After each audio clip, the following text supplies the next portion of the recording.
Our channel. మనం previous సెషన్లో nested of functions గురించి చూసాము అండ్ రిటర్న్ స్టేట్మెంట్ గురించి కూడా చూసాం కదండి. ఈరోజు సెషన్లో మనం కేటగిరీస్ ఆఫ్ ఫంక్షన్స్ గురించి చూద్దాము. ఇంకెవరైనా సబ్స్క్రైబ్ చేసుకోకపోతే సబ్స్క్రైబ్ చేసుకుని పక్కనే ఉన్న బెల్ ఐకాన్ని క్లిక్ చేయండి. ఓకే, మనం ఆల్రెడీ ఫంక్షన్స్ గురించి చూసాం కదా. అయితే మనకి ఏంటి అంటే ఇవి యూజర్ డిఫైన్డ్ ఫంక్షన్స్ అన్నమాట. ఈ కేటగిరీస్ ఫంక్షన్స్ని మనకి దేన్ని బేస్ చేసుకొని డివైడ్ చేయడం జరిగింది అంటే ఆర్గ్యుమెంట్స్. అంటే మనం ఫంక్షన్ని క్రియేట్ చేసినప్పుడు పారామీటర్స్ అంటాం కదండి, బ్రాకెట్లో మనం ఇన్పుట్ వాల్యూస్ ఏదైతే ఉంటాయో వాల్యూస్ అనేవి తీసుకుంటాం. దాన్నే మనం పారామీటర్స్ అని అంటాం కదా. పారామీటర్స్ని అండ్ మనకి వాల్యూ ఏదైతే రిటర్న్ చేస్తుందో ఆ రిటర్న్ వాల్యూని బేస్ చేసుకుని మనకి ఫంక్షన్స్ని డివైడ్ చేయడం జరిగిందండి. ఇందులో మనకి 4 టైప్స్ అనేవి ఉంటాయి. ఫస్ట్ వన్ వచ్చేసి function with no arguments and no return value. Next one function with no arguments and a return value. Third one వచ్చేసి function with arguments and no return value. Fourth one వచ్చేసి function with arguments and with return value అన్నమాట. మనం ఈ 4 వాటి గురించి కూడా విడివిడిగా చూద్దాము. ఎక్స్ప్లెనేషన్ అండ్ వన్ ఎగ్జాంపుల్ అండి మీకు అర్థం అవడం కోసం. ఫస్ట్ వన్ చూసేద్దాం ఇప్పుడు. Function with no arguments and no return value అనమాట. అంటే ఫంక్షన్ని మనం క్రియేట్ చేసినప్పుడు ఆర్గ్యుమెంట్స్ ఏం తీసుకోకుండా మనకి ఏం రిటర్న్ వాల్యూ కూడా ఉండకుండా ఉన్న వాటివి ఈ function with no arguments and no return వాల్యూలోకి వస్తాయి అన్నమాట.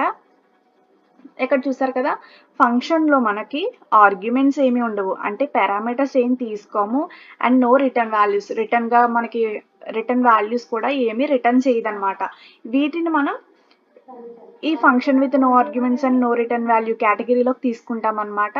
అయితే మనకి ఫంక్షన్ అనేది ఎలా పెర్ఫామ్ అవుతుంది, మనకి టాస్క్ అనేది ఎలా పెర్ఫామ్ అవుతుంది ఈ ఫంక్షన్స్లో అని చూసుకున్నట్టయితే గ్లోబల్ వేరియబుల్స్ అని మనం డిక్లేర్ చేసుకుంటాం కదండి. ఆ గ్లోబల్ వేరియబుల్స్ మీద టాస్క్ అనేది పెర్ఫామ్ అవుతుంది అనమాట.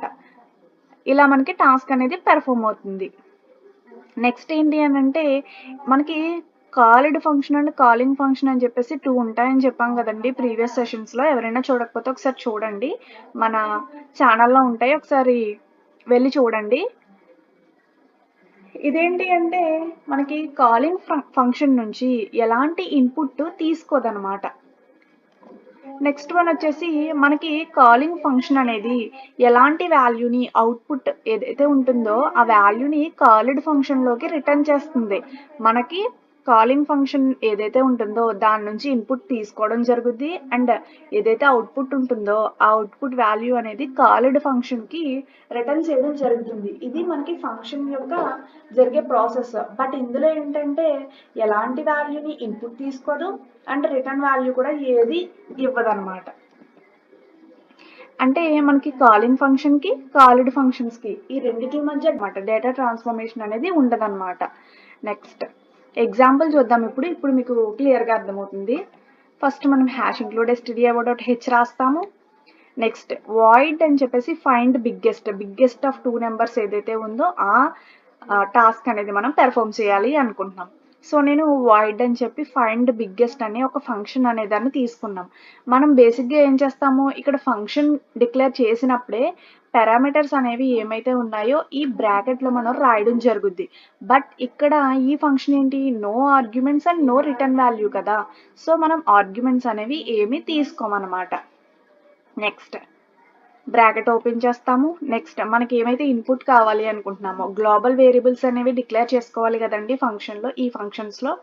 సో ఇంటిజర్ వాల్యూస్ తీసుకుంటున్నాము, ఎక్స్ వై అండ్ బిగ్ అని చెప్పేసి 3 వేరియబుల్స్ని తీసుకోవడం జరిగింది. Next printf enter 2 numbers. మనకి 2 నెంబర్స్ ఏదైతే ఎంటర్ చేయాలనుకుంటున్నామో ఆ 2 నెంబర్స్ని ఎంటర్ చేయాలి అని చెప్పేసి ఇక్కడ ఇచ్చాం. ఇక్కడ ఎంటర్ చేసిన వాల్యూస్ అనేవి స్కాన్ఎఫ్లో %d, %d, %x, %y అనమాట.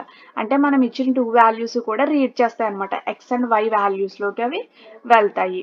నెక్స్ట్ ఇక్కడ కండిషన్ ఇస్తాము, if x greater than y అయితే మనకి ఏమని రావాలి, బిగ్ ఏదైతే మనం వేరియబుల్ తీసుకున్నామో ఆ వేరియబుల్లోకి ఎక్స్ వాల్యూ ఏదైతే ఉంటుందో అది వెళ్ళి స్టోర్ అవ్వాలి అని ఇచ్చాం.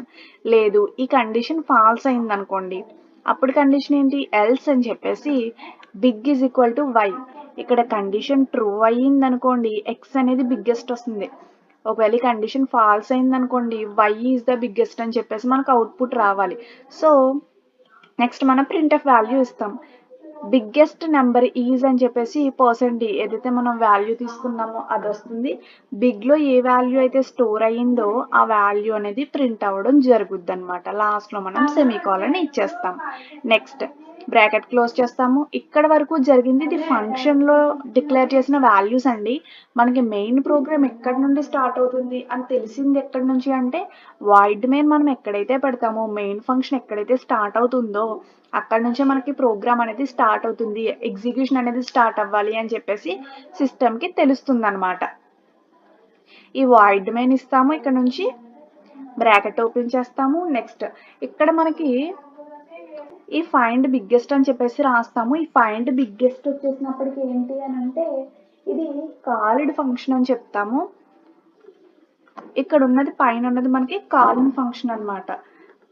ఇక్కడ వాల్యూస్ అనేవి ఏమైతే ఇస్తామో ఈ కాలిడ్ ఫంక్షన్ నుంచి కాలింగ్ ఫంక్షన్లోకి వెళ్తాయి అనమాట. ఈ కాలింగ్ ఫంక్షన్లో ప్రాసెస్ జరిగి మనకి మళ్ళీ అవుట్పుట్ అనేది రిటర్న్ అవ్వడం జరుగుద్ది నార్మల్ ప్రాసెస్ అయితే. బట్ ఇక్కడ no arguments no return type కాబట్టి మనకు ఆర్గ్యుమెంట్స్ ఏమీ లేవు, డేటా ట్రాన్స్ఫర్మేషన్ కూడా ఏమీ లేదనమాట. నెక్స్ట్ బ్రాకెట్ అనేది క్లోజ్ చేస్తాం. మనం ఎప్పుడు కూడా ప్రోగ్రాంలో కర్లీ బ్రేసెస్ ఓపెన్ చేయడం ఆర్ క్లోజ్ చేయడం అవన్నీ కూడా ఈక్వల్గా ఉండాలన్నమాట. ఎక్కడ ఎన్ని ఓపెన్ చేసామో అన్ని క్లోజ్ బ్రాకెట్స్ అనేవి కూడా ఉండాలి, అది కూడా మీరు చూసుకోవాలి. నెక్స్ట్ ఇక్కడ నేను ఎక్స్ప్లెయిన్ చేస్తాను చూడండి. ఇక్కడ 2 నెంబర్స్ అనేవి తీసుకోవాలి కదా. ఫర్ ఎగ్జాంపుల్ నేను 9, 7 ఈ 2 నెంబర్స్ మనం తీసుకున్నాం అనుకుందాం. ఇక్కడ ఎక్స్ కమా వై అనేది రీడ్ చేయాలి కాబట్టి ఎక్స్లో ఒక వాల్యూ 9లో ఒక వాల్యూ అనేది స్టోర్ అవుతుంది. ఎక్స్లో మనకి 9 వెళ్ళింది అనుకోండి, వైలో మనకి 7 వెళ్ళింది అనుకుందాం. ఇక్కడ 9 గ్రేటర్ దెన్ 7 ఈ కండిషన్ ట్రూవా అంటే ఎస్ ట్రూ. కాబట్టి బిగ్లో మనకి ఏ వాల్యూ స్టోర్ అవుతుంది అంటే 9 అనే వాల్యూ అనేది స్టోర్ అవుతుంది. సో ఈ 9 అనే వాల్యూ బిగ్లో స్టోర్ అయింది కాబట్టి బిగ్గెస్ట్ నెంబర్ ఈజ్ అని చెప్పేసి 9 ఏదైతే ఉందో ఎక్స్లో ఏ వాల్యూ అయితే బిగ్లో ఏ వాల్యూ అయితే ఉందో ఆ వాల్యూ అనేది రిటర్న్ అవ్వడం జరుగుద్ది అనమాట. ఇది మనకి ప్రోగ్రామ్ అండి. ఫైండ్ బిగ్గెస్ట్ అని కాల్ చేసినప్పుడు మాత్రమే మనకి వాయిడ్ మెయిన్ ఇవ్వాలి. మెయిన్ ఫంక్షన్ అక్కడ నుంచి స్టార్ట్ అవుతుంది కాబట్టి దాని ద్వారా అంటే మనం ఇచ్చిన గ్లోబల్ వేరియబుల్స్ని బట్టి ఎగ్జిక్యూషన్ అవ్వడం అనేది జరుగుద్ది అనమాట. ఇది మనకి function with no arguments and no return type అండి. అర్థమైందని అనుకుంటున్నాను. దట్స్ ఇట్ అండి. Thank you for watching. Subscribe.